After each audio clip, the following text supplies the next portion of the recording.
जय हिंद फ्रेंड्स, मैं आमिर खान आज़ाद। आप देख रहे हैं परीक्षा सारथी का यूट्यूब चैनल, जिसमें हम डिस्कस कर रहे हैं जेपीएससी के मेंस के लिए आंसर राइटिंग के प्रोग्राम को, जिसमें हम आज बात कर रहे हैं दूसरे नंबर क्वेश्चन की। इसको हम समझने की कोशिश करेंगे आखिर क्या है। आप ये चैनल ज़्यादा से ज़्यादा लोगों के साथ शेयर कीजिए अपने, और हम इसमें पूरी कोशिश करेंगे कि जो आंसर राइटिंग है उसको एक बेहतर वे में ला करके खड़ा किया जाए, और मेंस में आपके अच्छे से ज़्यादा नंबर आ सकें अलग अलग टॉपिकों पर। तो इसमें सबसे पहला जो प्रश्न है उसको हम समझने की कोशिश करेंगे। ये प्रश्न कहता है कि इतिहास की भूप्रकंपी लड़ाइयाँ पानीपत में क्यों घटित हुई। जब भी कोई क्वेश्चन आएगा आपका, तो पहले आपको क्वेश्चन 2 बार पढ़ना है। क्या क्वेश्चन है कि इतिहास की भूप्रकंपी लड़ाइयाँ पानीपत में क्यों घटित हुई।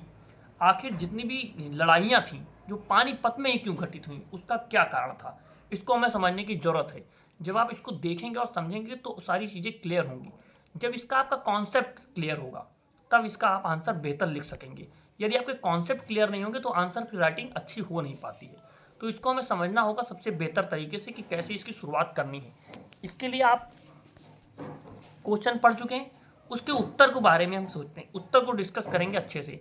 कि जब भी उत्तर पश्चिम की सुरक्षा पंक्ति थी वो ध्वस्त हुई, जो उत्तर पश्चिम की सुरक्षा पंक्ति थी तो वो ध्वस्त होती, तो जो आक्रमणकारी सेना थी वो आ जाती थी, हमारे यहाँ पर एंट्री कर लेती थी।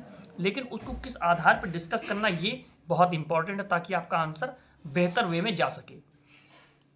इसके लिए हम बड़ा कर देते हैं, जूम कर लेते हैं थोड़ा सा।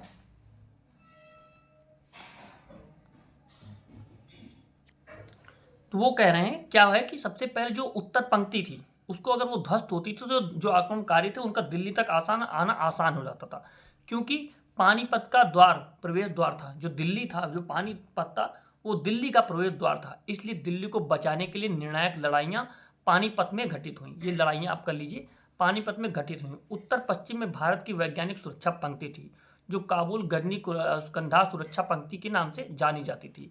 इस सुरक्षा पंक्ति का अर्थ था, पर नियंत्रण का अर्थ था कि कोई भी आकर आक्रमणकारी ना तो इसमें आ सकता है खैबर दर्रे से, ना ही दलन दर्रे से भारत में प्रवेश नहीं कर सकता था। परंतु बहुत ही इतिहास में बहुत ही कम काल में इस क्षेत्र पर भारतीय साम्राज्य का नियंत्रण रहा था। फिर भी सिंधु नदी एक स्वाभाविक सुरक्षा पंक्ति के रूप में उत्पन्न थी। परंतु जब आक्रमणकारी सिंधु नदी को पार कर जाती थी, फिर पंजाब पर उसका नियंत्रण आसान हो जाता था। अब स्वाभाविक रूप से आक्रमणकारी की निगाह पंजाब की ओर से दिल्ली की तरफ होती थी, परंतु दोनों के मध्य हरियाणा का भूभाग उपस्थित था।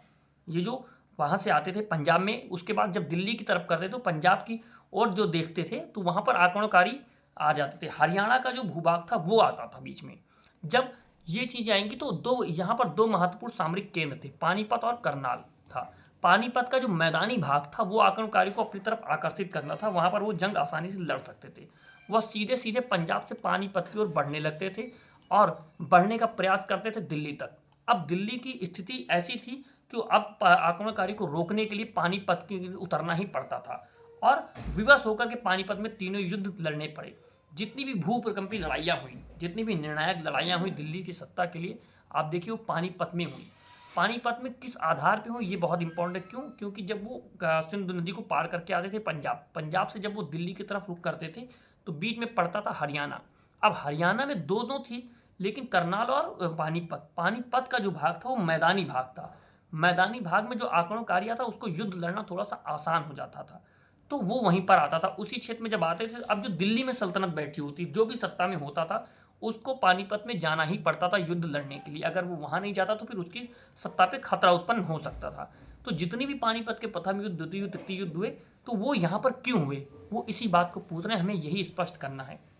अब एक बात और प्रश्न उत्पन्न होता है कि जो पानीपत के युद्ध थे, तीनों युद्ध, जो पानीपत के 3 युद्ध थे, इसका महत्व क्या था। आखिर जो पानीपत का तीसरा युद्ध हुआ इसका क्या महत्व था, इसको हम थोड़े से पैराग्राफ में समझने की कोशिश करते हैं, जो आपके दूसरे क्वेश्चनों में बिल्डअप करेगा अच्छे कंटेंट को। कि 1761 में पानीपत के युद्ध में शामिल 2 शक्तियां बाहर से आई थी। दक्षिण भारत से मराठा आए थे, और अहमद शाह अब्दाली अफगानिस्तान से आया था। मुगल साम्राज्य के पतन के कारण उत्तर भारत की राजनीतिक जो स्थिति थी वो खालीपन आ गया था। दोनों इसे भरने का प्रयास कर रहे थे। दिल्ली के इतने निकट पानीपत के तृतीय युद्ध में ये घटित हुआ, पर दिल्ली स्थित मुगल शक्ति का इसमें कोई भूमिका नहीं थी। इसका प्रतीकात्मक अर्थ था कि मुगल साम्राज्य का खात्मा हो चुका है। पानीपत का तृतीय युद्ध एक ऐसा युद्ध था जिसने यह निर्णय नहीं किया कि भारत पर कौन शासन करने जा रहा है, बल्कि यह निर्णय कर दिया कि भारत पर कौन शासन नहीं करने जा रहा है। और दूसरे शब्दों में पराजित होने पर मराठा दक्षिण में चले गए और अहमद शाह अब्दाली जीतने के बाद भी अफगानिस्तान वापस चला गया। इस युद्ध का वास्तविक फायदा किसको हुआ? ब्रिटिश को हुआ और कुछ हद तक सिखों को भी हुआ, क्योंकि ये मराठा वापस चले गए और अफगानिस्तान अहमद शाह अब्दाली भी चला गया। तो वहाँ से जो खालीपन स्थिति उभरी वहाँ को उसको भरा ब्रिटिश सरकार ने, ब्रिटिश ईस्ट इंडिया कंपनी ने, और सिखों ने भी अपने राज्य को स्थापित करने की कोशिश की। इस तरह से जब आप इसको समझेंगे और देखेंगे तो सारी चीज़ें क्लियर होती हुई चली जाएंगी। इसी तरह की वीडियो हम और आंसर राइटिंग करते रहेंगे। आप ज़्यादा से ज़्यादा इस वीडियो को शेयर कीजिए, जितना ज़्यादा आप शेयर करेंगे उतना ही हमें प्रोत्साहन मिलेगा और हम उससे ज़्यादा कंटेंट कोशिश डालने की कोशिश करेंगे। इस तरह से अगर आप आंसर लिखेंगे तो ये नंबर बहुत अच्छे आने की संभावना है आपकी। मैं आमिर खान आज़ाद, इनकलाब जिंदाबाद।